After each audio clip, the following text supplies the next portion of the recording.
Top départ pour ce deuxième webinaire Natesis. Bonjour à tous. Bonjour Françoise. Bonjour Mathilde, bonjour tout le monde. Bonjour à tous les internautes qui nous suivent, des fidèles, nous espérons, qui étaient déjà là au premier webinaire en décembre, et les nouveaux venus. Donc, nous vous souhaitons avant tout une bonne année. Nous sommes encore dans les temps, une bonne année 2021 avec tous nos meilleurs voeux et surtout une bonne santé. C'est l'année ou jamais, enfin, voilà, c'est une année importante pour émettre ce vœu en ces temps de crise sanitaire. Donc, prendre soin de soi de la meilleure façon possible et mettre tous les atouts de son côté avec les conseils de Françoise Barrios avec nous, psychologue, psychothérapeute et praticienne en médecine ayurvédique. Donc, ce deuxième webinaire, vous avez lu l'invitation, est consacré à la routine saisonnière en Ayurveda, selon les principes de l'Ayurveda. C'est donc le deuxième webinaire. Le premier, en décembre, avait eu pour thème la prétox. Nous espérons que votre prétox s'est bien passé avant les fêtes, qui est donc prétox, une méthode de bien-être qui fait déjà, qui nous vient d'outre-Manche et qui se charge de préparer au mieux l'organisme avant Noël. Ensuite, vous avez peut-être suivi avec nous le programme de détox, et si vous l'avez suivi, nous espérons que tout s'est bien passé pour vous. Sachant que ceux qui ont suivi le programme de détox, si vous avez des questions qui vous trottent dans la tête et vous aimeriez avoir des précisions sur certains éléments, profitez-en. N'hésitez pas à les poser dès maintenant, tout au long de ce webinaire. Et soit Françoise y répondra au fil du webinaire, soit on fera un petit temps exprès à la fin du webinaire. Voilà, mais effectivement, à chaque fois, nous choisissons des thématiques, mais c'est toujours le bien-être, l'Ayurveda, donc tout peut se lier. Et donc, peut-être que ça permettra de rebondir sur des exemples, des explications plus concrètes. Voilà, donc nous continuons à vous accueillir. Hein, donc, bienvenue pour ceux qui nous rejoignent en cours de route. Top départ 17h30, mais on peut avoir des problèmes de connexion, oublier l'heure et arriver avec quelques minutes de retard. Voilà, donc nous allons passer une petite heure à peu près ensemble avec notre amie Françoise qui boit de l'eau chaude, j'espère, comme nous l'avons beaucoup bien développé au précédent webinaire, qui est vraiment un des points clés pour être bien dans son corps. Voilà, alors on a déjà des petits bonjours de Cathy, mais bon, pas de questions, donc c'est sympathique. Bonjour Cathy et bienvenue pour ce webinaire numéro 2. Donc, tous les troisièmes mercredis du mois, nous nous retrouverons pour évoquer des questions à chaque fois différentes. Donc, la prétox, la détox et maintenant la routine saisonnière.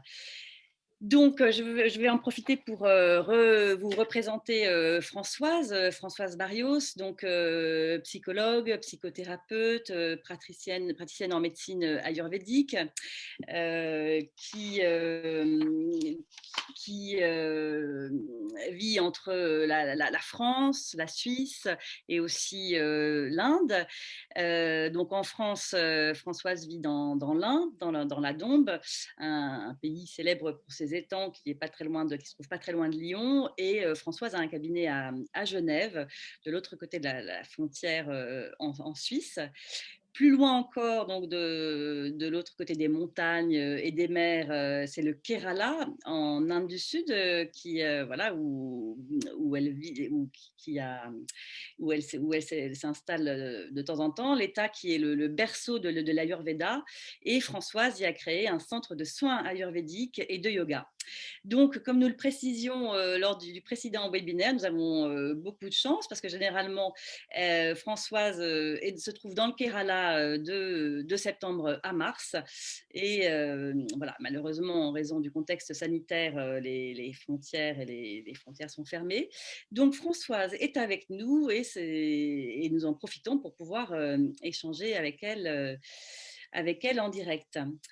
Nous étions près de 200 pour la première édition, le premier webinaire, avec un total de 180 inscrits. Il y a eu pas mal aussi de replays, de personnes qui l'ont vu ensuite en replay. Donc, nous espérons que vous serez aussi nombreux et peut-être plus. Donc, pour ce rendez-vous qui est programmé tous les troisièmes mercredis du mois. Donc voilà, hein, comme on le disait au début, voilà, bonjour Isabelle, c'est sympathique. Nous avons déjà des bonjours, donc n'hésitez pas à poser des questions tout au long de ce webinaire. Et si vous avez suivi le programme de détox début janvier qui était mis en place par Nathésis et que vous avez des questions, profitez-en et l'équipe Nathésis les prend en compte et nous fait remonter toutes vos questions et toutes vos rédactions avec un petit clin d'œil donc à Margot ouais, il y a beaucoup de bonjours. Voilà. Donc, moi, je me présente de nouveau, Mathilde Giard, journaliste, avec vous pendant cette petite heure pour ce webinaire. Donc, Nathésis, marque française de compléments alimentaires naturels, qui est basée à Mérignac, près de Bordeaux, dans la région bordelaise. Donc, avec uniquement des produits à base de microalgues, de plantes et d'actifs naturels, créés il y a 20 ans. Alors, nous voilà au cœur de l'hiver, après les fêtes, un couvre-feu dès 18h, les jours qui commencent à rallonger un petit peu, mais à petite allure. Françoise, vous nous confiez que depuis le début de l'hiver et la fin de l'automne, avec lors du premier confinement, dans vos consultations que vous faites en visio, vous observiez une hausse conséquente de vos consultations liées à des troubles digestifs qui sont justement liés à l'émotionnel, qui est bien mise à mal dans ce contexte anxiogène. Donc, pour nous aider à mieux vivre l'hiver, à mieux vivre ce couvre-feu, la routine saisonnière de l'Ayurveda peut donner des clés intéressantes. Donc, en prenant en compte les 5 éléments, qui sont les points fondamentaux de l'Ayurveda, selon laquelle toute chose de l'univers se compose de 5 grands éléments, l'éther ou l'espace, l'air, le feu, l'eau et la terre. Voilà, 5 éléments qui ont leur nom en sanskrit, dont Françoise va nous parler. Donc, Françoise, pouvez-vous nous parler plus en détail de ces 5 éléments qui sont présents dans des proportions plus ou moins importantes chez chaque individu, chaque chose, et surtout qui sont présents de façon différente selon les saisons. Voilà. Oui, merci Mathilde. Alors bonsoir à tout le monde, à nouveau tous mes voeux. Merci d'être là, merci à Nathésis de m'accueillir et de me permettre de vous parler de ce sujet qui me passionne, l'Ayurveda, dans lequel je baigne depuis un bon moment maintenant. Et puis également, merci à Margot pour toute cette organisation. Et donc, oui, alors les 5 éléments, c'est vraiment la base de la compréhension de l'Ayurveda. Mathilde vient de les nommer. C'est ce qui constitue chaque chose dans notre monde, aussi bien nous-mêmes que la plante, la table, l'animal. Enfin, tout est constitué, selon l'Ayurveda, bien sûr, de ces 5 éléments. Vous avez cette notion des éléments également dans la médecine chinoise. Comme je l'avais dit, je crois, elle est postérieure dans l'histoire à la médecine indienne, mais les éléments des Chinois sont un petit peu différents de ceux de l'Ayurveda. Donc, je les répète, l'espace, l'air, le feu, l'espace, l'air, le feu, la terre et l'eau. Voilà, j'ai permuté l'ordre, Mathilde, parce qu'on va du plus léger au plus dense. Donc, j'ai mis l'eau en dernier. C'est comme ça qu'on les apprend et c'est comme ça qu'on les récite, puisque l'Ayurveda, ça s'apprend en récitant. Donc, nous sommes constitués de ces 5 éléments, mais tous dans des proportions différentes. C'est tout à fait juste. Pour résumer très clairement et très simplement, un oiseau va être en majorité fait de beaucoup d'éléments air, évidemment. C'est ce qui lui permet d'être très à l'aise pour voler. Et il aura peu d'éléments terre, parce qu'autrement, il s'écroulerait facilement. À l'opposé, l'éléphant va être un être créé avec une majorité d'éléments terre. C'est un animal qui est lourd, qui est ancré, qui est pesant. Et il aura effectivement très peu d'air, il est tout sauf léger. Mais on a les 5 obligatoirement, autrement on ne peut pas exister. Voilà. Alors après, pour parler de la routine dont on va parler ce soir, ces éléments existent également au niveau de la planète, dans la nature, qui est notre source d'inspiration en Ayurveda. Et selon les saisons, ils vont varier. C'est-à-dire que, on va parler ce soir des éléments qui sont plus importants en hiver. Ce ne sera pas les mêmes au printemps, en été. Il y a comme ça un cycle. Voilà déjà pour parler grossièrement, parce qu'on pourrait faire tout un webinaire sur les 5 éléments, mais voici un petit peu la base de cette idée. Ce sera comme voilà, nous avons rendez-vous tous les 3e mercredis du mois. Effectivement, en courant 2021, on fera certainement un zoom sur les 5 éléments. Voilà, oui, absolument. Et donc, voilà, vous vouliez rajouter des choses sur la description des 5, Françoise Non, est-ce qu'on parle des éléments de l'hiver ou est-ce qu'on parle des éléments en général? On peut parler des éléments de l'hiver, c'est intéressant, effectivement, comme nous sommes au cœur de l'hiver. Oui. Alors, en fait, quelques mots là-dessus. En fait, à la conception, c'est ça qui va donner notre proportion de chaque élément. C'est donné à la conception, ça dépend de nos parents, ça dépend du lieu où on vit, des antécédents des parents, de nos ancêtres, de la maman, du papa au moment de la conception, de comment elle mangeait, de son état mental, ça dépend de beaucoup de choses. Et cette constitution, c'est ce qu'on appelle la fameuse constitution ayurvédique qu'on voit beaucoup sur Internet, dans les questionnaires en ligne, etc. C'est ce qui va déterminer que vous êtes une personne Vata ou Pitta ou Kapha ou Vata Pitta ou Pitta Kapha, etc. Mais cette constitution, elle doit en fait se maintenir en équilibre. Imaginons si je prends mon exemple qui a une dominante d'air et d'éther, donc ce qu'on appelle le dosha vata, qui est ma dominante pour parler de moi. Ça doit rester en équilibre pour que je sois bien dans qui je suis en fait. Si je me déséquilibre, si mon air, mon élément air ou un autre élément vient perturber ça, mon équilibre va changer et là je vais commencer à avoir pas forcément des maladies, mais des inconforts, des petits troubles, des petites choses qui peuvent ensuite conduire à effectivement des pathologies. Donc l'idée c'est un petit peu déjà de savoir quels éléments sont dominants chez nous et puis comment maintenir ces éléments en équilibre pour vivre longtemps et en bonne santé. Voilà. Très bien. Et alors, en parlant d'équilibre, de connexion avec la nature, et de l'hiver, vous m'expliquiez avant le début de ce webinaire que les plantes conservent leurs énergies dans leurs racines. Donc, voilà, les 5 éléments, les énergies. Comment cela se passe en hiver et comment faire en sorte de pouvoir conserver le plus d'énergie possible, d'où être humain. D'accord.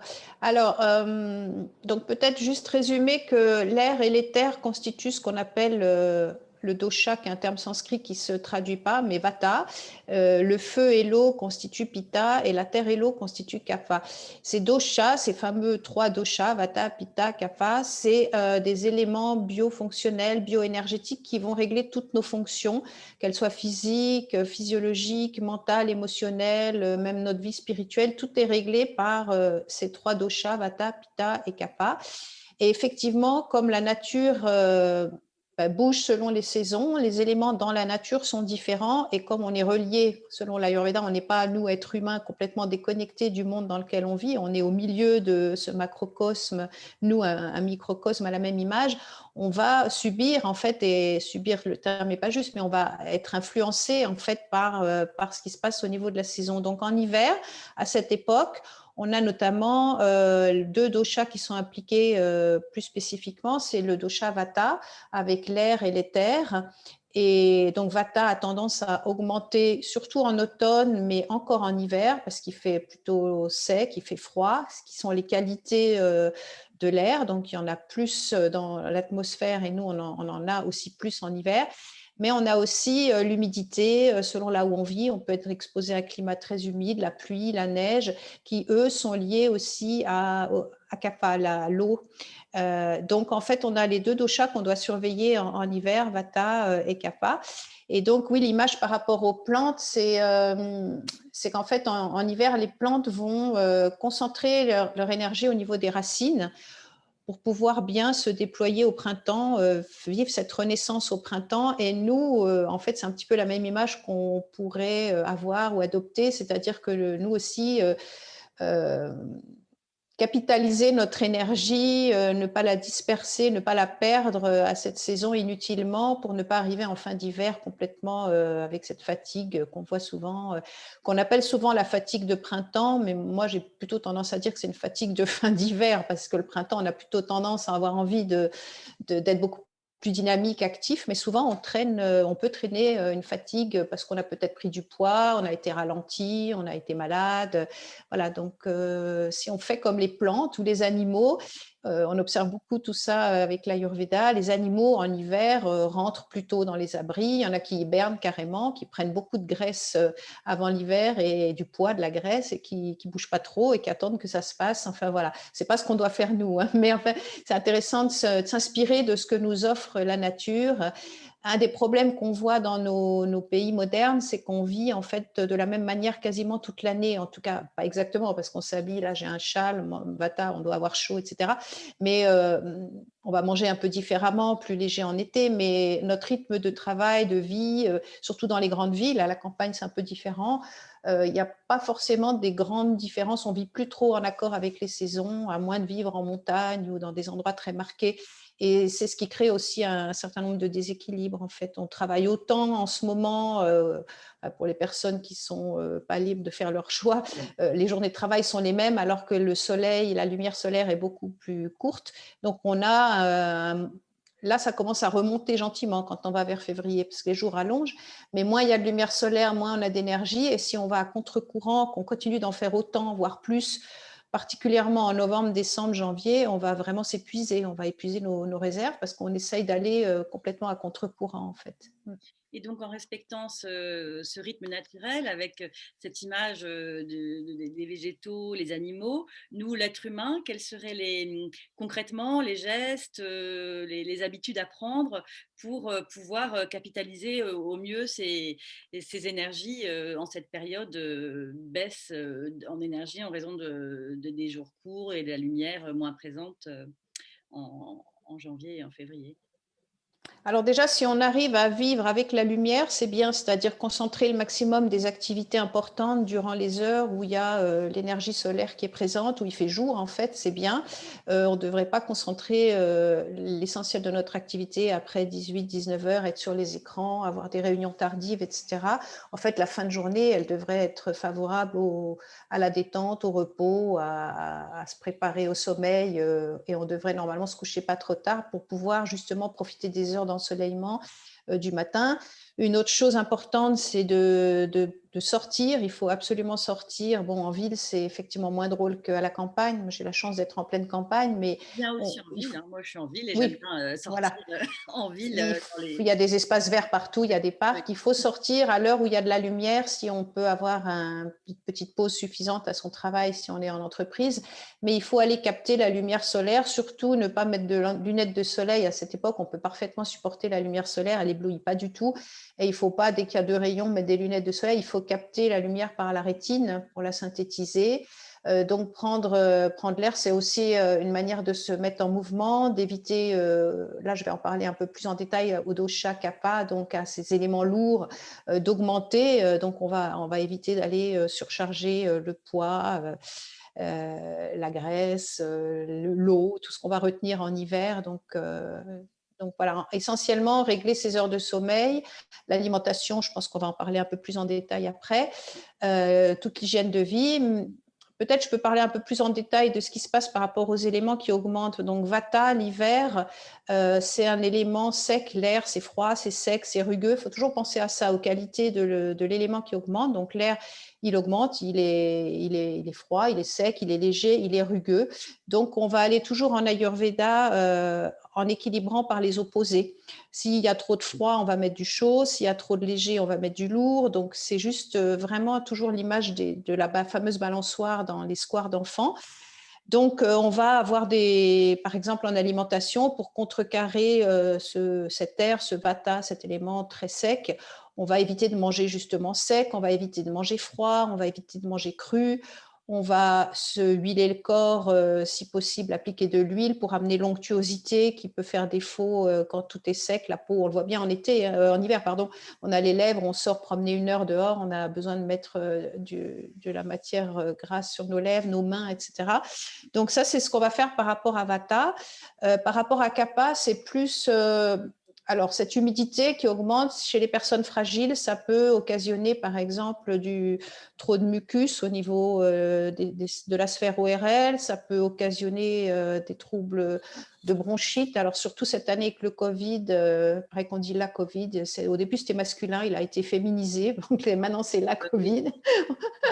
Donc, avec la Covid, on doit faire attention à avoir une bonne hygiène de notre sphère ORL et bronchopulmonaire, hein, parce que voilà, c'est important. Donc, on va adapter l'alimentation et tout ce qu'il faut pour aller à l'opposé, en fait, de ces éléments. Qu'est-ce que j'avais noté de vous dire par rapport à Kapha? Oui, bah, c'est ça, en fait. Donc, Vata, quand il augmente, on va aller vers la sécheresse, vers des troubles qui peuvent être comme la constipation, les articulations raides quand on se lève le matin, les extrémités froides, et tout ça, l'Ayurveda nous donne des mesures comment pallier à ça. Pour Kapha, ça va être plutôt prise de poids, la fameuse prise de poids hivernale que tout le monde connaît, sentiment de lourdeur, c'est la terre et l'eau surtout qui augmentent dans l'atmosphère, donc on est plus lourd, euh, et on peut avoir ce sentiment de se traîner un petit peu, de manquer d'énergie, une fatigue. Sans vouloir lutter contre ça, hein, ce que vous me disiez, il ne faut pas lutter contre ces 2 kilos qu'on prend chaque année, de la même façon que les animaux s'engraissent. Voilà, il ne faut pas non plus prendre 10 kilos, bien sûr, mais il est normal de grossir un petit peu, de prendre jusqu'à 2 kilos pendant l'hiver. Chez certaines personnes, tout à fait, il y en a qui ne bougent pas du tout, mais il n'y a rien de normal à avoir un poids d'été, un poids d'hiver. Il ne faut pas du tout être braqué, surtout les femmes ont tendance à être très braquées. Oh mon Dieu, j'ai pris du poids. Mais c'est un poids qui est lié à ce kapha. Et si on a une vie bien équilibrée durant l'hiver, dynamique, si on continue de manger sainement, de bouger notamment tous les jours, c'est un poids qui est naturellement, dès qu'on va passer à l'alimentation de printemps, aux jeunes pousses, à tous les légumes de saison printaniers qui vont arriver, automatiquement tous ces plats lourds qu'on mange l'hiver, on le sait, hein, c'est naturel, tout le monde le connaît, les gratins, les soupes, naturellement on en a moins envie, encore moins la fameuse raclette en Suisse, la fondue, c'est quelque chose qu'on mange plus du tout au mois de mai. Donc naturellement ce poids va se rééquilibrer et si on est bien réglé, il n'y a aucun souci par rapport à ça. Et effectivement, les animaux, moi je pense qu'il ne faut pas être trop bas en poids pendant l'hiver parce que c'est notre immunité. Kapha, c'est aussi quelque chose qui va nous permettre d'avoir une bonne immunité, d'être résistant. Et si on est trop limite dans tout, au moindre virus, surtout cette année qui passe, on risque d'être plus vulnérable. Donc, être un peu solide l'hiver quand on s'expose au froid, c'est bien, quoi, comme les montagnards. Et donc, vous nous donnez l'eau à la bouche, tartiflette, mais aussi potage, soupe, ça c'est peut-être plus sain avec les légumes et une alimentation davantage en règle avec les principes de l'Ayurveda.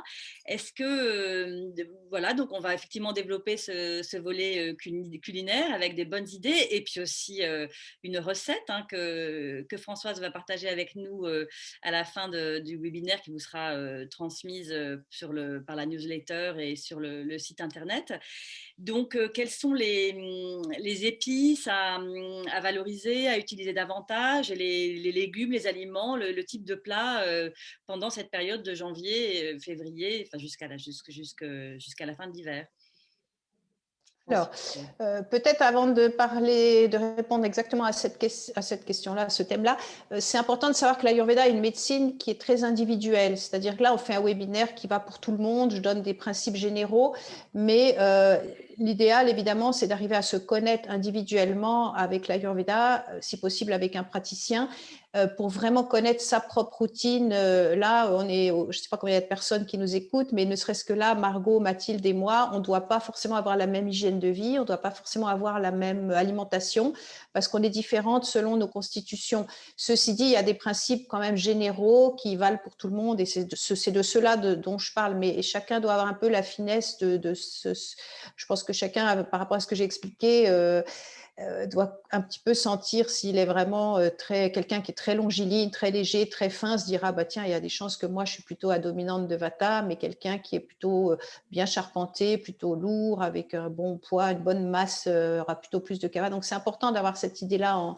mais sur un programme collectif comme ça, on ne peut pas détailler. Oui. Ceci dit, les grands principes qui valent pour tout le monde, ben, comme je disais, l'hiver, on doit optimiser, on parlera après de ce fameux feu digestif, mais l'hiver, on a notre feu qui est plus fort, et donc la nature est bien faite, on peut se permettre de manger des plats un peu plus riches. C'est vraiment, la nature est vraiment bien faite, elle nous donne un feu plus fort en hiver si tout va bien pour notre santé, donc on peut manger des plats plus lourds, et effectivement les plats plus lourds, c'est plus lourd, pas forcément au sens lourd digestivement, mais plus onctueux, je dirais. Moi je le dis lourd au sens ayurvédique, c'est-à-dire avec peut-être le gratin, bon, alors, je ne parlerai pas de la tartiflette, ça c'est parce que je viens de Suisse, mais c'est vraiment pas ce que l'Ayurveda conseille de manger, mais des plats plus onctueux, les fameux plats mijotés en hiver, pour ceux qui font la cuisine française traditionnelle, les pot-au-feu, ça c'est vraiment des plats d'hiver. Et encore une fois, la nature est bien faite puisqu'on a trop d'air ambiant, peut-être trop d'air en nous, on va aller équilibrer avec ce que nous amène la terre. Et la terre en hiver, elle nous amène, c'est un peu répétitif, mais elle nous amène les légumes racines, les courges, le panais, tous ces légumes qui amènent l'élémentaire dans notre organisme. Donc c'est vers ces choses-là, la patate douce, tous ces légumes. Et c'est pour ça que l'Ayurveda conseille toujours de consommer les légumes de saison, les fruits aussi, mais essentiellement les produits de saison. Parce que en fait, c'est bien fait, c'est fait parce que ça nous équilibre. Donc, aller manger beaucoup de salades vertes ou de légumes à feuilles qu'on trouve d'ailleurs pas sur le marché en ce moment, c'est pas la peine d'aller les chercher parce que c'est pas ce dont on a besoin. Voilà, on trouve encore quelques épinards frais, un petit peu dans ma région, on en trouve. Et très vite, selon où on habite, plus au sud, plus au nord, on va avoir très vite sur le marché après. Ça va changer, donc on va s'adapter. Notre corps suit naturellement en fait ce que la nature nous donne. Donc manger de saison, ce serait vraiment ce que vous trouvez au marché là où vous habitez, ou que vous soyez, parce que Internet permet d'être très réparti sur la planète. Voilà. Ce que vous allez trouver au marché, c'est ce que vous devez manger, parce que l'Ayurveda dit aussi de manger localement. Si je suis un montagnard et que j'habite à 1500 ou 1800 mètres dans la neige tout l'hiver, je dois manger aussi différemment de si j'habite au fin fond de la Grèce et que je suis au bord de la mer et que les températures sont moins froides, etc. Donc, c'est vraiment lié au local aussi. Hein. Donc, moi, j'ai tendance à dire, achetez ce que vous trouvez au marché de votre quartier. C'est la meilleure alimentation ayurvédique, en fait. Voilà. Donc avec les racines, donc effectivement, vous êtes près de Lyon, moi je suis à Paris, Margot est près de Bordeaux. Voilà, nous sommes trois points de la France, mais nous vous imaginons tous aux quatre coins de la France, avec donc la courge, le potiron. On pourrait imaginer aussi tous ces légumes anciens qui sont très, très à la mode, la betterave aussi, non? Est-ce que c'est bien la betterave? Oui, tout à fait, la betterave, très importante, oui. Tout ce qui vient nous amener de la terre pour contrebalancer notre excès d'air, voilà. Et au niveau des épices, pour agrémenter, par exemple, un gratin de potiron avec un petit peu de curcuma, ça peut être pas mal, non? Ou, Parfait, curcuma. En fait, je reviens juste en arrière parce qu'il y a des gens qui vont peut-être pas comprendre, ou moi-même, j'ai peut-être pas expliqué correctement. En fait, si peut-être on peut penser, oui, mais elle dit de manger plein d'élémentaires alors qu'il y a aussi l'élément CAFA avec de la terre. Donc ça c'est pas très logique. Mais oui, parce qu'en fait, plus on avance dans la saison, CAFA va commencer à diminuer. En fait, c'est Pitta qui va commencer à monter, la chaleur, le feu. Et en fait, c'est ce qu'on remarque sur le marché du quartier, c'est-à-dire qu'en fait, les légumes terre, ils vont gentiment diminuer et on commencera à trouver les jeunes pousses, etc. Et c'est là qu'on doit, nous aussi, transitionner notre alimentation. Actuellement, je pense qu'on n'a pas encore eu le gros de l'hiver. Moi, je trouve qu'on a eu un peu de neige ici aussi, mais on n'a pas souvent février. Moi, j'attends quand même de passer février pour dire vers quoi on va, parce qu'on a souvent en février des grosses chutes de neige, des gros froids, donc on reste encore dans l'alimentation hivernale. Voilà, c'était juste pour. L'Ayurveda insiste beaucoup sur les transitions des saisons. C'est pour ça qu'on fait les détox, par exemple, en automne, au printemps. Les changements de saison sont très importants parce que c'est ce qui prépare notre organisme à toute la saison qui suit, en fait. Et si on passe bien la transition, mais on en reparlera en temps voulu, en fait, il y a de bonnes chances qu'on passe bien à la saison. Pour revenir aux épices, eh bien, en hiver, on veut aller vers des épices qui vont réchauffer essentiellement, donc, et qui vont entretenir le feu pour qu'on ait une bonne digestion, pour pouvoir nous permettre de manger des plats plus riches dont on a besoin. Donc, au niveau digestion, on aura le cumin, le fenouil, la coriandre, qui sont toujours les trois basiques d'une bonne digestion. Le gingembre, si tout le monde le supporte, parce qu'il y a des personnes pour qui ça brûle trop, mais le gingembre, excellent avec, voilà. Mais le curcuma, c'est toute l'année. Le curcuma, c'est très important, c'est toute l'année. Particulièrement l'hiver, mais toute l'année. Le curcuma est vraiment l'épice la plus utilisée en Inde, vraiment. C'est un antibiotique naturel, donc si on prend du curcuma à une dose raisonnable toute l'année, on a déjà une bonne prévention, surtout avec cette crise sanitaire. Moi, je recommande vraiment de consommer du curcuma en ce moment tous les jours, si possible, dans sa cuisine. Mais il y a aussi, vous aurez la fameuse recette après d'une boisson à base de curcuma. Le curcuma, il purifie aussi, il détoxifie. Il aide à la digestion, il est anti-inflammatoire. Voilà, on a peut-être des photos qui vont Donc, s'afficher. je mets en partage d'écran le curcuma bio de 95 bio de Natessis, puisque c'est un Voilà. webinaire organisé par Natessis et c'est le produit phare dont on va parler là pour ce deuxième webinaire et le premier de l'année 2021.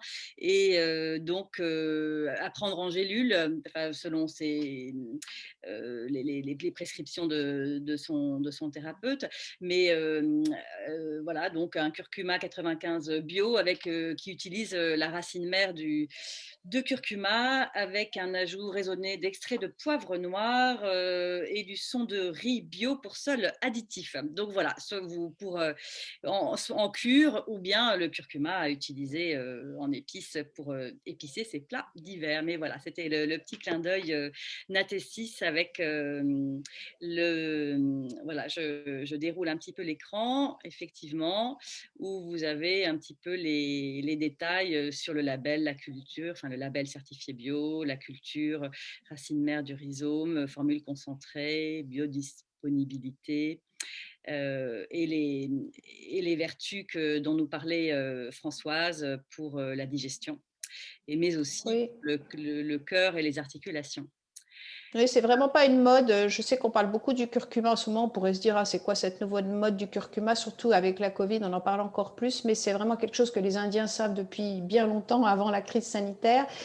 Autre chose qui est intéressant, pardon, de savoir avec le curcuma, c'est que selon l'Ayurveda, c'est un rhizome donc qui est léger, qui est sec, qui est pénétrant. Donc, en fait, il a des côtés qui vont équilibrer ce côté lourd,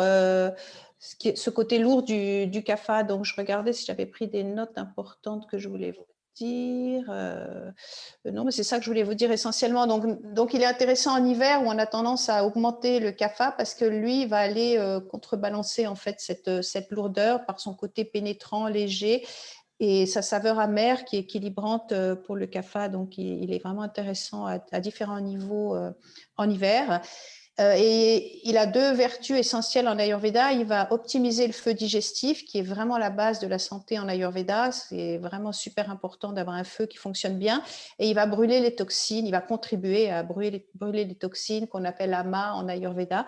Donc, éviter de former des toxines qui vont s'accumuler dans l'organisme, donc, et qui vont conduire à la maladie. Donc, voilà. Très bien, alors on parle de feu digestif, donc pouvez-vous nous décrire davantage ce en quoi consiste le feu digestif qui est à entretenir toute l'année, un petit peu comme le thermostat des radiateurs que l'on règle bien l'hiver, que l'on arrête l'été. Donc le feu digestif, qu'est-ce que c'est Françoise et comment bien l'entretenir? Alors, le feu digestif, c'est Agni, exactement, Jatar Agni, c'est celui qui nous permet la transformation de ce qu'on mange, ce qui nous permet d'obtenir une bonne digestion et ensuite une bonne assimilation des aliments dans nos tissus, dans notre organisme. Mais il nous permet aussi la digestion des émotions. Si on n'a pas un bon feu, on ne va pas digérer non plus nos émotions ou un événement difficile de la journée. On va se lever le matin en ayant la sensation de ne pas avoir digéré quelque chose au sens propre. Et l'hiver, il y a des personnes qui ont tendance à dire ah, bah, l'hiver, on a une digestion, on est plus lourd. En fait, non, l'hiver, on a un feu. Comme il fait froid, en fait, j'utilisais, quand je parlais avec Mathilde, j'expliquais cette histoire du thermostat dans la maison. C'est la même chose ici, là, au creux de notre ventre. On a ce feu qui est là, qui régule plein de fonctions dans notre organisme. Et en fait, votre maison, bah, s'il fait très froid dehors, votre thermostat, si vous avez des radiateurs à thermostat, ils se mettent automatiquement en route. Et puis quand il commence à faire chaud, ils baissent. Donc du coup, l'hiver, on est vraiment fait pour que s'il fait froid et qu'on se nourrit bien, notre feu soit bien puissant. Et c'est le fait de bien l'entretenir puissant pendant cette saison d'hiver qui va un petit peu donner le signe du feu qu'on va avoir pendant toute l'année. Donc c'est un moment où on peut vraiment profiter de le rendre très puissant. Et d'où la consigne ayurvédique de s'exposer au froid et de marcher dehors, enfin en étant bien couvert évidemment, parce que c'est quand vous allez vous exposer au froid que vous obligez votre feu à carburer pour vous réchauffer. Donc vous le stimulez, c'est comme un petit coup de fouet que vous lui donnez. C'est pour ça que les vacances au ski à la montagne, on se sent toujours revigoré parce qu'il y a ce côté qui nous oblige à carburer du feu pour lutter contre le froid. Tout ça évidemment avec une alimentation équilibrée. Hein. Si je suis en montagne et que je mange que de la salade, je ne vais pas avoir un bon feu, je ne vais pas être bien du tout. Les enfants en bas âge, c'est pareil. Les bébés, moi j'ai des enfants, ma fille a eu un bébé il n'y a pas longtemps et il faut sortir les enfants l'hiver aussi, il faut bien les couvrir. Il faut les sortir tous les jours pour leur donner cette force et cette immunité, à condition de bien protéger les extrémités. C'est ce qu'on disait au début par rapport aux plantes, où on doit conserver notre énergie. Si l'énergie, elle se perd essentiellement par le haut de la tête, les mains, les pieds, on sait que ce sont les extrémités parce que le flux sanguin va devoir aller travailler jusqu'aux dernières extrémités pour nous maintenir chaud. Et donc, il y a une grosse déperdition qui peut se faire. Donc, couvrez-vous quand vous sortez marcher en plein air ou en forêt. Au minimum, la tête, les gants et des bonnes chaussettes, c'est l'essentiel. Après, en marchant, vous allez peut-être même transpirer, mais quand on va au ski, même au ski de fond, on se couvre, on se met un bonnet, on se couvre, quoi. Un bonnet, des bonnes moufles, des bonnes chaussettes, des bonnes chaussures. Alors, on parle du ski, malheureusement, ça Oui, risque cette année, enfin, le ski de fond, hein, le ski de fond, le ski de randonnée qui, du coup, prennent du galon et ont beaucoup de succès. Parce que les remontées mécaniques, sujet d'actualité, on le saura, je crois qu'on va le saura prochainement, pas tout de suite. Enfin, les annonces du gouvernement, c'est que ça va être repoussé encore à une date ultérieure, cette décision. Euh, alors, on a quelques questions qui arrivent. Alors, on revient à la notion de ce que l'on prend au repas, l'alimentation. Et c'est Martine qui nous dit qu'elle consomme aussi du curcuma cru qu'elle râpe quotidiennement sur ses plats. Alors, je me demande, moi je ne suis pas une thérapeute en Ayurveda, mais il me semble qu'au début, vous avez dit qu'il faut éviter les aliments crus pendant l'hiver. Est-ce que ça fonctionne, Françoise? Alors, les aliments crus, on les évite toute l'année carrément, hein, je veux dire. D'accord, Ça ne fait pas partie de l'alimentation ayurvédique de manger cru, avec quelques nuances pour les types à prédominance de pitta et l'été, ils peuvent se permettre plus de salades. Les types vata comme moi, c'est carrément toute l'année que les salades ne nous conviennent pas du tout, sauf qu'en été un peu plus, mais à cette saison surtout pas. Alors, le curcuma cru, Martine, c'est déjà très bien de consommer du curcuma, bravo. En Ayurveda, on a tendance à dire que les épices qu'on met doivent être chauffées, si possible, dans la matière grasse. C'est là que les épices vont décupler leurs bienfaits et leurs propriétés thérapeutiques. C'est ce qu'on appelle le vagar en alimentation ayurvédique. C'est-à-dire on fait revenir une matière grasse, notamment en Ayurveda, ce serait le ghee, dont on parlera certainement dans un autre webinaire. Mais si ce n'est pas du ghee, ça peut être de l'huile de coco ou une huile qui tient bien la cuisson, comme chez nous, on a l'huile d'olive qui ne tient pas trop mal. Mais bon, le ghee, c'est ce qui tient le mieux à la haute température. Et on fait revenir les épices dedans. Donc, on met son curcuma en poudre, son cumin, ce qu'on veut. Ces graines de moutarde, en fait, tout ce qu'on met. Et on fait cette préparation ensuite dans lesquelles on fait revenir ces légumes. Voilà. Donc, on a tendance à préférer chauffer les épices dans la matière grasse. C'est ce qui permet d'optimiser les bienfaits, en fait, si possible. d'accord. Et vous avez une autre, en parlant toujours d'alimentation, alors c'est assez à la mode en ce moment, c'est le lait d'or. Vous avez une recette particulière, je crois, Françoise, et est-ce que c'est bien en hiver de boire du lait d'or? Alors, le lait d'or, c'est très intéressant. C'est devenu, alors là, vraiment, c'est devenu très, très à la mode. Tout le monde consomme du lait d'or, mais aussi parce qu'on nous parle du curcuma. Et je ne sais pas pourquoi le lait d'or est devenu tellement à la mode actuellement. Il faut savoir que le lait d'or est issu de la tradition du yoga, pas exactement de la tradition de l'Ayurveda, qui fonctionne comme les deux doigts de la main. On fonctionne très étroitement avec les principes du yoga. Mais si on veut être très précis, le lait d'or vient des yogis du nord de l'Inde, dans l'Himalaya. C'est une boisson millénaire, en fait, que buvaient les yogis dans l'Himalaya, mais qui est maintenant venue un peu au grand public sur Internet. On trouve partout des recettes du lait d'or. Et l'Ayurveda s'accorde à dire que c'est très bon. En Ayurveda, on parle simplement je traduis de l'anglais, de lait au curcuma. Ça suffirait en Ayurveda de chauffer du lait de vache, parce qu'en Ayurveda, on parle de lait de vache frais. Ce sera un autre webinaire, parler du problème du lait, mais en Ayurveda, on parle de lait frais, de lait bio, de lait de qualité. On chauffe du lait et on chauffe l'épice avec, le curcuma, et c'est ce qu'on appelle du lait au curcuma. C'est pas exactement aussi sophistiqué que cette préparation avec la pâte de curcuma, le lait d'or, etc. Mais quoi qu'il en soit, c'est intéressant l'hiver de boire du lait d'or. C'est une boisson réconfortante et très équilibrante, en fait, parce qu'elle amène le côté, comme je vous ai dit, du curcuma avec toutes les vertus qu'il a, et son côté léger, sec, va être contrebalancé par le côté onctueux du lait. Donc, autant en été, ce serait moins nécessaire de boire du lait d'or parce qu'on n'a pas besoin d'autant d'onctuosité en été, de surcharger l'organisme avec une matière grasse riche comme le lait. Mais autant en hiver, c'est très, très bénéfique. Si on ne supporte pas le lactose, on peut très bien faire du lait d'or avec du lait végétal. Mais le principe authentique en Inde, le lait végétal, ça ne se consomme pas, ça n'existe pas. On boit que du lait de vache en Inde. Là. Donc, ici en Occident, le lait d'or a été adapté avec du lait végétal. Mais oui, c'est très bénéfique. Le mélange curcuma, lait chaud, apporte vraiment tout ce dont l'organisme a besoin. Personnellement, moi, j'en bois un par jour en cette saison, tous les jours, quoi. Il y a aussi pour les personnes, là, on va partager, je pense, après une recette que j'ai Absolument. Donc, transmise. à la fin du Voilà. webinaire, voilà, une recette de lait d'or, la recette de lait d'or de Françoise Barrios, thérapeute en médecine ayurvédique, sera partagée avec vous. Donc, oui, continuez, Françoise. Non, alors je disais, il y a plusieurs variantes du lait d'or. Moi, j'en ai proposé une, mais selon ses goûts, on peut rajouter dedans d'autres épices, de la cannelle, de la vanille, etc. Mais la base, c'est le lait, si possible, de vache de qualité, de la ferme encore mieux, avec le curcuma. C'est ce que je voulais vous dire sur le lait d'or, mais après, je ne sais plus ce que je Bon, voulais et vous donc dire le de lait ça. de vache, la vache sacrée en Inde, mais on peut boire son lait. Alors, euh, Alors oui, en Inde, oui, il y a des vaches un peu partout dans les maisons, donc c'est très facile. Nous, au centre, on a construit les tables, j'allais dire l'écurie, les tables. Puis après, avec la Covid, cette année, on n'a pas installé la vache, mais le médecin avait demandé qu'on installe la vache au centre pour avoir, parce que le lait en Ayurveda, c'est très très important, le lait de vache, mais il doit être frais, il doit être issu, si possible, directement de la vache, comme on trouve. Moi, j'ai la chance à la campagne ici, on trouve du lait comme ça. On ne parle pas du lait UHT qu'on trouve sur les rayons du supermarché. Ça, c'est pas du lait, hein. Le lait dont on parle, c'est du lait frais, si possible, le circuit le plus court depuis la vache.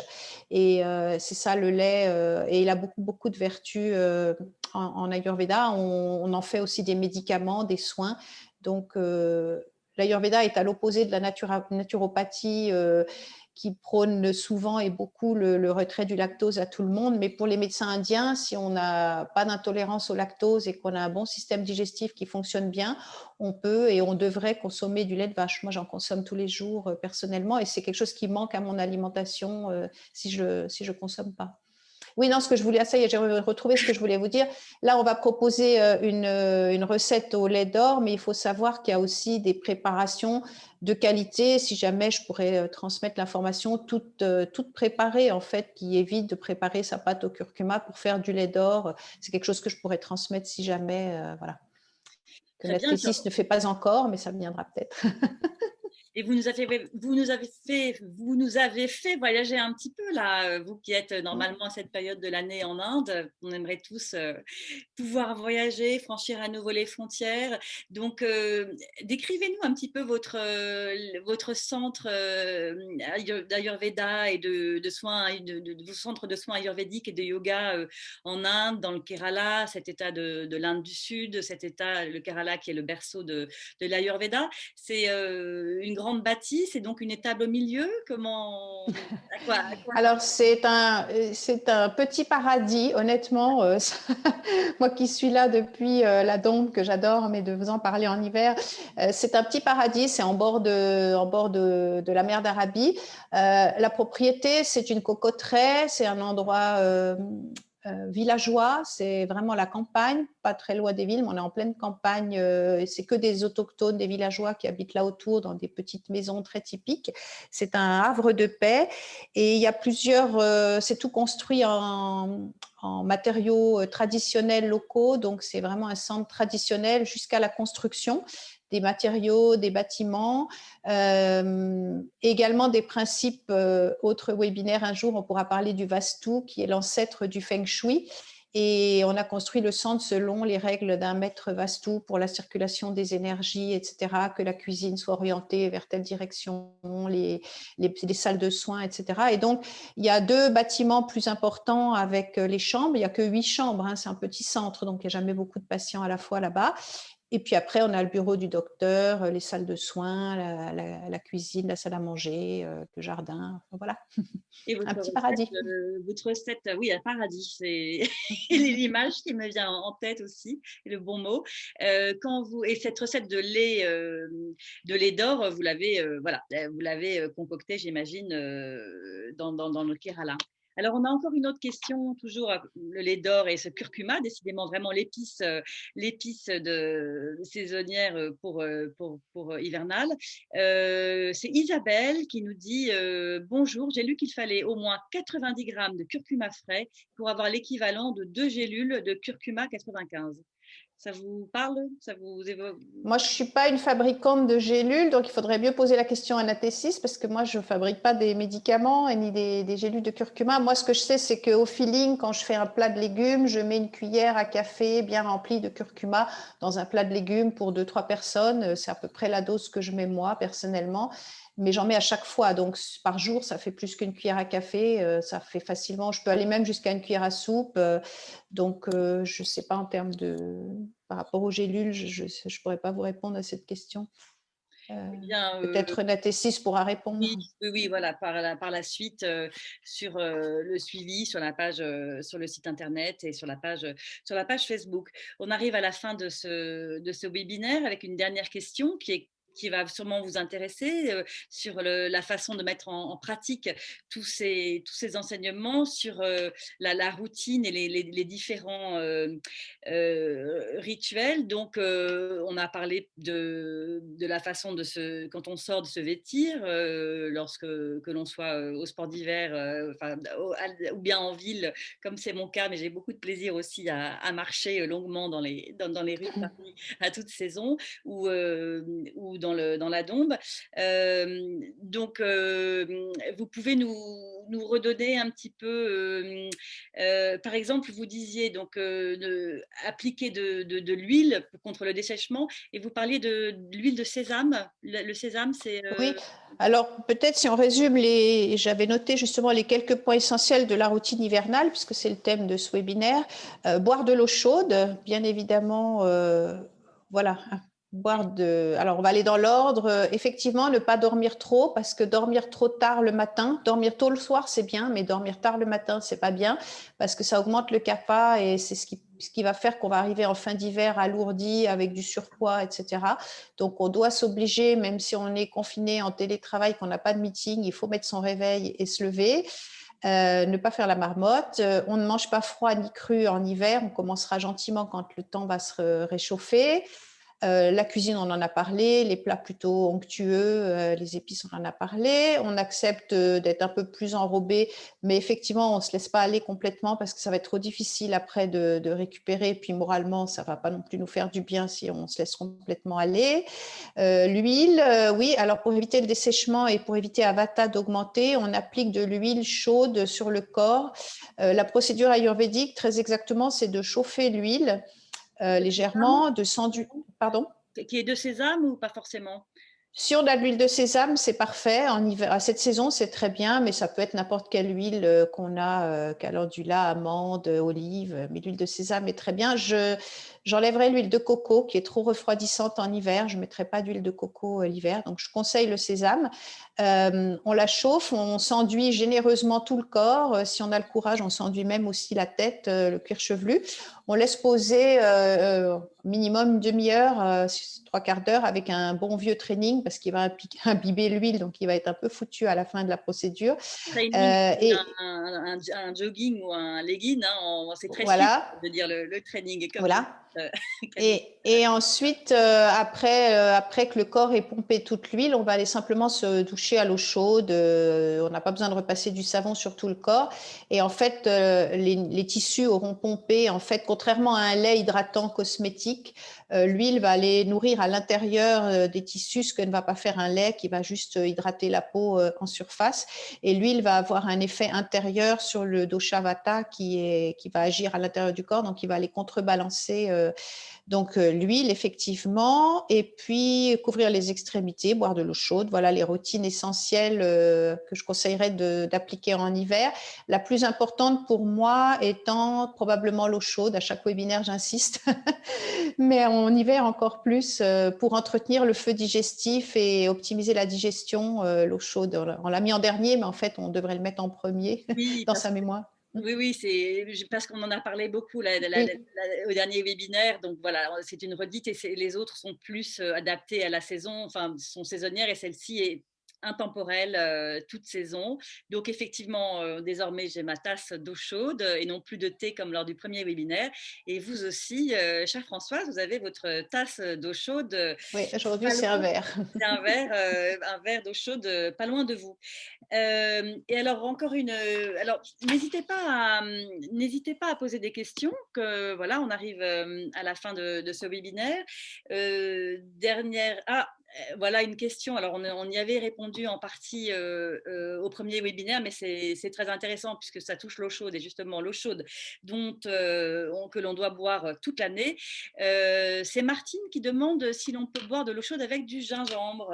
Peut-on mettre d'autres éléments dans son eau chaude?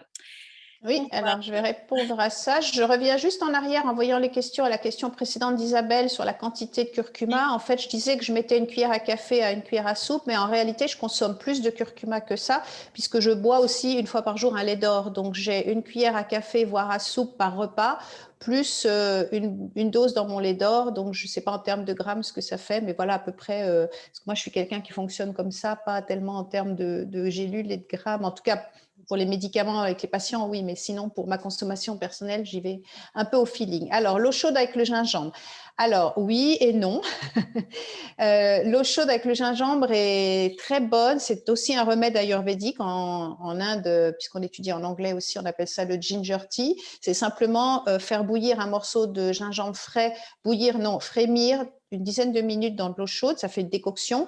On met ça dans un thermos et on boit ça régulièrement dans la journée, si possible avant le repas par exemple. Ça va optimiser le feu et la digestion. Donc c'est excellent pour ça, mais le oui et le non. Le mais, c'est que ça ne remplace pas l'eau chaude.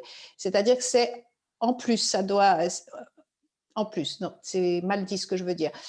On doit boire à un moment donné de l'eau chaude où il n'y a pas tout le temps quelque chose dedans. Voilà. Donc, on peut se permettre de boire un petit peu de thé au gingembre dans la journée, mais il ne faudrait pas que toute la journée, vous ayez la tendance à boire une fois des tisanes, une fois de l'infusion, une fois du thé, une fois du gingembre, parce qu'au final, vous ne buvez jamais d'eau chaude. Vous buvez tout le temps quelque chose que votre intestin doit digérer. Et en résumé, votre corps, il ne reconnaît que l'eau, il ne reconnaît pas le gingembre, l'infusion de romarin, etc. Donc, tout ce que vous lui donnez d'autre que de l'eau, il doit le digérer. Donc, si on fait ça toute la journée, on le fatigue aussi, il est tout le temps en train de travailler toute la journée, toute la journée. Donc, il doit y avoir peut-être la pause dans l'après-midi avec ou le thé de gingembre avant le repas ou après le repas, la tisane digestive, peut-être la tisane l'après-midi ou le thé vers 5 heures comme les Anglais, mais autrement, ça devrait être de l'eau chaude. Et surtout, à jeun le matin, en première chose, c'est de l'eau chaude toute seule. Je sais que beaucoup ont tendance à mettre dedans du citron. On peut occasionnellement, mais sur une base régulière sur l'année, c'est vraiment de l'eau chaude toute seule pour que l'intestin commence pas à travailler à peine sorti du lit. Voilà. Alors, Ça, nous c'était avons pour l'eau chaude.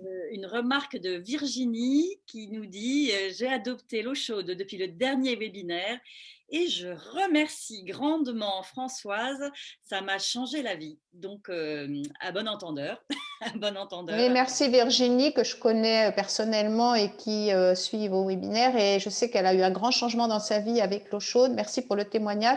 C'est vraiment un médicament en Ayurveda. C'est peut-être le médicament numéro 1 de boire de l'eau chaude. D'ailleurs, si vous venez une fois avec plaisir dans mon centre en Inde, vous ne boirez que de l'eau chaude. Vous aurez un thermos dans votre liste de choses à mettre dans la valise. Il n'y a pas d'eau froide au centre. On a parfois des patients qui viennent demander est-ce que je peux avoir de l'eau froide. Il ne faut surtout pas que le médecin soit là et qu'il les voit réclamer de l'eau froide, parce que c'est de l'eau chaude toute la journée. On n'a pas d'eau froide, on en a bien sûr, mais c'est pas donné aux patients comme ça. Donc, merci pour le témoignage. J'ai une de mes anciennes enseignantes qui a écrit un livre qui s'appelle La tasse d'eau chaude. Je peux en parler parce que c'est une enseignante que j'aimais beaucoup, qui existe toujours en Suisse. Et c'est un petit livre qui s'appelle La tasse d'eau chaude. C'est un tout petit livre et qui explique vraiment les bienfaits ayurvédiques de l'eau chaude à tous les niveaux. Puis, on a raté une question que je Non, vois, non, c'est le brossage. non, non, Ah, on non, n'a pas raté, Mathilde. on ne l'a pas raté du tout. C'est juste que voilà, c'était sympathique d'avoir le témoignage de Oui, Virginie alors que nous parlions de l'eau chaude. Donc c'est une question sur un autre rituel, enfin un autre moment important de la routine saisonnière qui est donc de se mettre de l'huile de sésame. Et donc c'est Marie Maude qui demande bonsoir, que pensez-vous de se brosser le corps à sec avant d'appliquer l'huile de sésame? Merci. ok, très, très bonne question. J'ai toujours un métro de retard par rapport aux questions. En fait, parce que pendant que j'écoute, il y a encore des choses qui me viennent. Pour l'eau chaude, par exemple, juste pour terminer, Oui. les mamans qui ont des enfants qui parfois se plaignent d'avoir un peu mal au ventre. Les enfants, ils ont parfois ce genre de...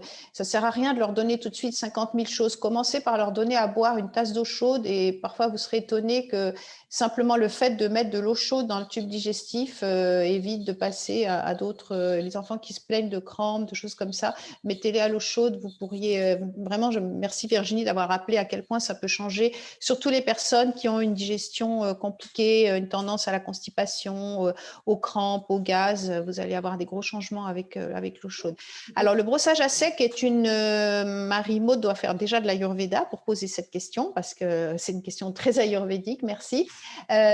Oui, alors on parle du brossage à sec avant, et c'est tout à fait bien de le faire si on a une peau qui supporte, parce qu'il y a des peaux qui ne supportent pas.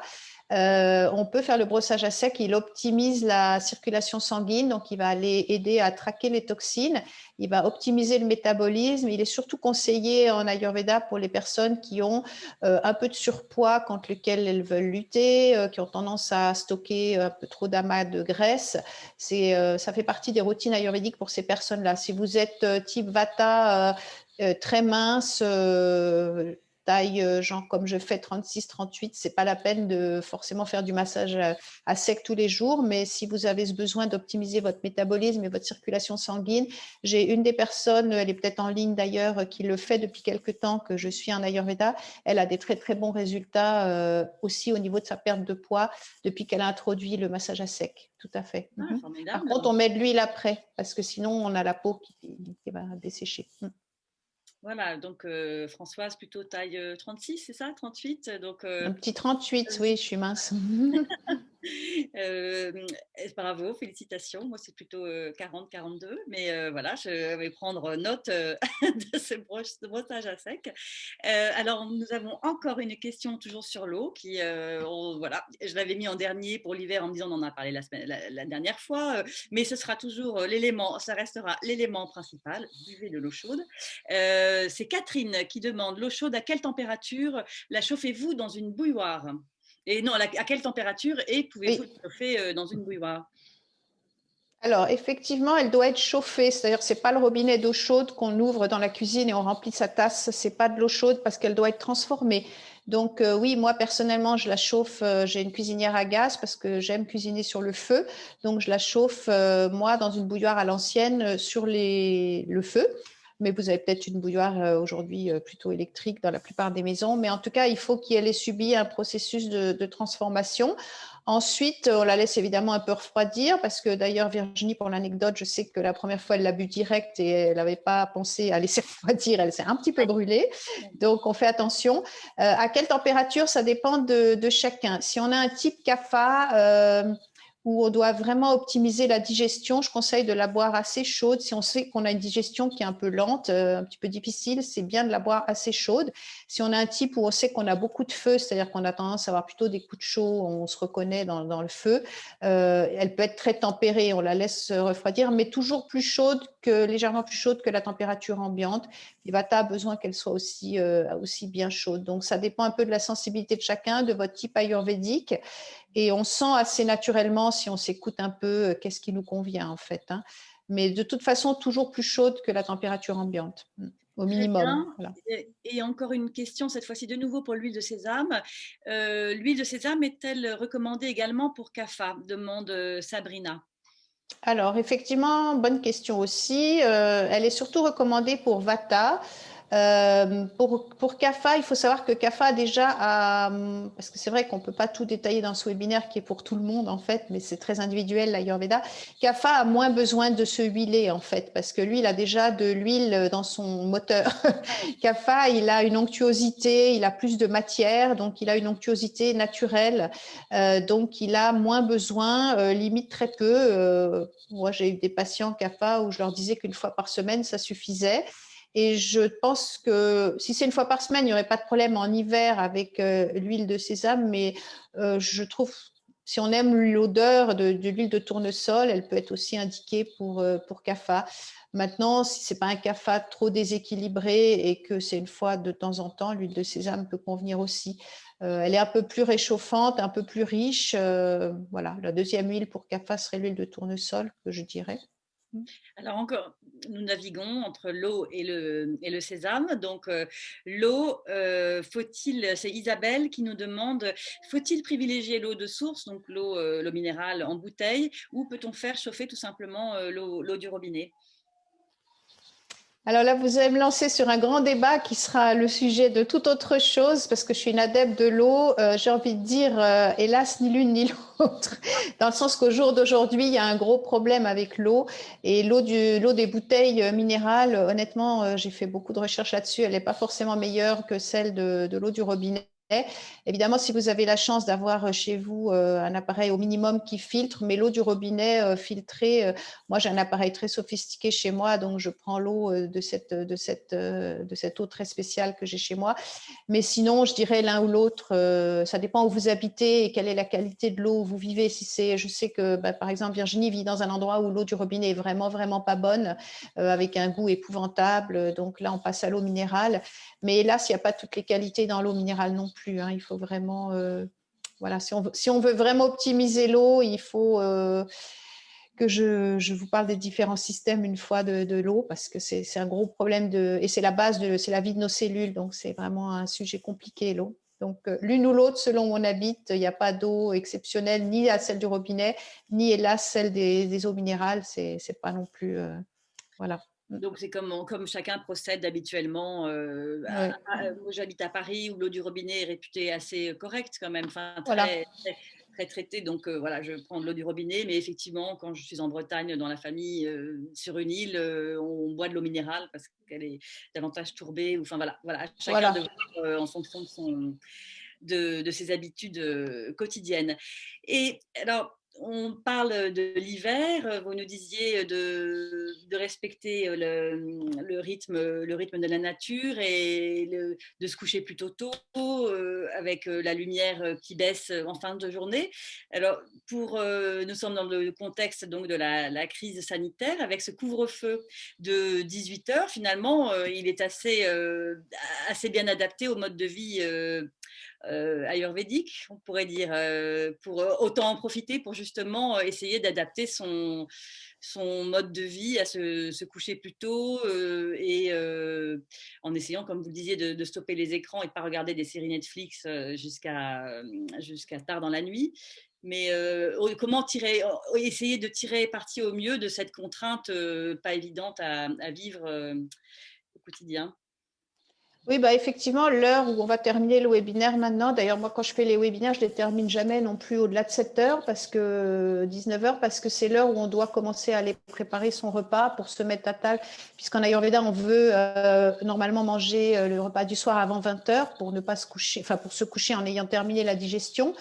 Donc, si on se couche vers 21h30, 22h et qu'on a mangé vers 19h30, en France, souvent, on mange beaucoup trop tard. Donc, ce confinement peut peut-être permettre de changer des habitudes et de revoir un peu ses horaires de repas. Et normalement, là, quand on termine, tout le monde devrait aller en cuisine, commencer à préparer pour manger d'ici une heure et avoir le temps de digérer et puis de passer le soir à des activités qui sont bonnes. Parce que l'Ayurveda, c'est pas que le corps physique, hein, c'est aussi le mental, l'esprit.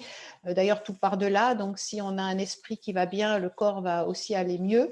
Donc, le soir, c'est des activités de détente normalement. Hein. C'est pas finir des dossiers, regarder 50 000 formations en replay qu'on n'a pas eu le temps de voir, à moins que ce soit parce que l'écran stimule. On sait que si on fait trop d'écran tard, on va dormir mal aussi, et que le sommeil est aussi la qualité du sommeil, un grand pilier de l'Ayurveda. Donc, soirée, ce qui vous fait du bien, en fait. Certaines personnes, j'ai rien contre un film qui détend, si c'est pas un film d'horreur ou de violence ou quoi que ce soit, mais ça peut être une lecture, ça peut être un jeu de société, enfin des choses qui gentiment vont mettre votre mental au repos pour que quand vous allez vous coucher, vous n'êtes pas là dans le lit à tout d'un coup être encore avec Facebook à regarder les derniers messages, etc. C'est toutes des habitudes qui sont anti-ayurvédiques, donc on pourrait profiter effectivement de ce confinement pour essayer de se mettre à la vie ayurvédique. En Inde, on se couche très tôt. Au centre, on dîne vers 19h30. Honnêtement, vers 21h, le médecin demande que tous les patients soient dans les chambres, tout le monde lit un peu, on se couche très tôt, on dort très tôt, mais par contre, on démarre aussi très tôt. Les mantras dans les temples, je vous fais voyager un petit peu, ça démarre à 5h30. On a un temple qui est voisin du centre, donc voilà, c'est clair que l'Inde démarre très tôt le matin, aussi parce que les Indiens doivent souvent marcher longtemps ou voyager loin pour aller travailler. Les femmes, parfois, font 1 à 2 heures de bus, de train pour aller travailler, donc l'Inde démarre très tôt. Donc, on se couche tôt et puis ça fait partie des routines de santé ayurvédique. Alors, ce webinaire est sur sa fin, mais il y a une dernière question donc, de Bianca qui revient sur l'eau, cette eau chaude aussi importante. L'eau de pluie, que pensez-vous de l'eau de pluie, Françoise? Alors, l'eau de pluie, c'est une très bonne chose. Si on peut récupérer l'eau de pluie et l'analyser d'abord, parce que moi, je me demande ce qu'elle ramasse aussi dans l'atmosphère avant de descendre. L'eau de pluie d'avant, j'y crois volontiers. Je pense que c'était la meilleure eau qu'on pouvait consommer.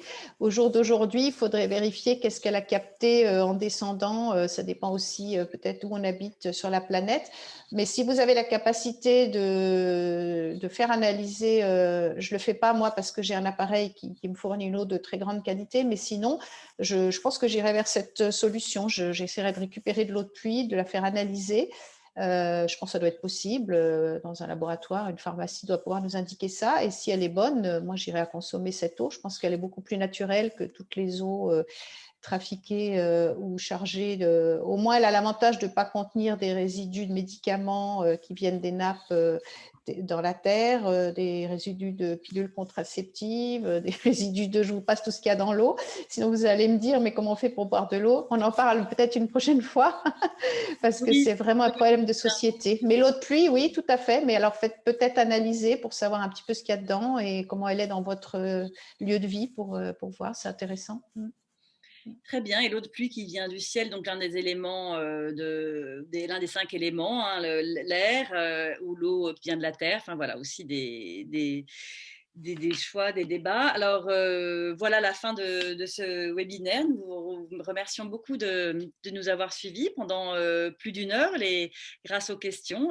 Nous pourrions du coup effectivement parler encore une demi-heure, une heure avec tous ces thèmes à développer comme le thème de l'eau.